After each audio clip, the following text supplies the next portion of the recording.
உள்துறை அமைச்சர் திரு அமித்ஷா போன முறை மதுரைக்கு வந்ததிலிருந்து ஜூன் 8லிருந்து இப்ப ஜூன் 22 முருக பக்தர்கள் மாநாடு. இதற்கிடையில கிட்டத்தட்ட 80 தொகுதிகள் என்கிற நிர்பந்தத்தையும் உருவாக்கியிருக்காங்க. அதிமுகவுடைய பொதுச் செயலாளரான திரு எடப்பாடி பழனிசாமிக்கு அப்படின்னு தெரிவிக்கிறாங்க கமலாலய சீனியர்கள். அதாவது தங்களுக்கு சாதகமான ஒரு 80 தொகுதிகள பட்டியல் எடுத்திருக்காங்க.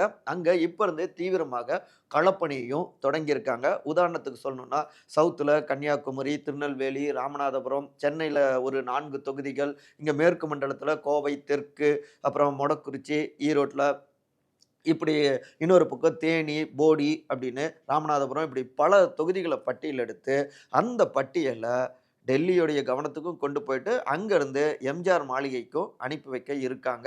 இதிலிருந்து கணிசமான தொகுதிகள எங்களுக்கு ஒதுக்குங்க. இப்ப இருந்தே வேலைய தொடங்குனா மட்டும் தான், அது வெற்றியா மாறும் அப்படின்னும் சில தகவல்களையும் தட்டி அனுப்பியிருக்காங்க. அதிக தொகுதிகள வெற்றி அடைஞ்சு, இன்னொரு பக்கம் குறைந்த அ வித்தியாசத்தில அதிமுக கூட்டணி ஆட்சி பொறுப்புக்கும் வந்தா, அதை வைத்து துணை முதலமைச்சர் பதவி உள்ளிட்ட சில நிர்பந்தங்களையும் கொடுக்கலாம். அதற்கு அதிக வெற்றிகள் வேணும் அப்படின்னு கணக்கு போடுறாங்க அமித்ஷாவுடைய டீம்ங்க. இதுதான் எடப்பாடி டீம கூடுதலாக பதற வச்சிருக்கு.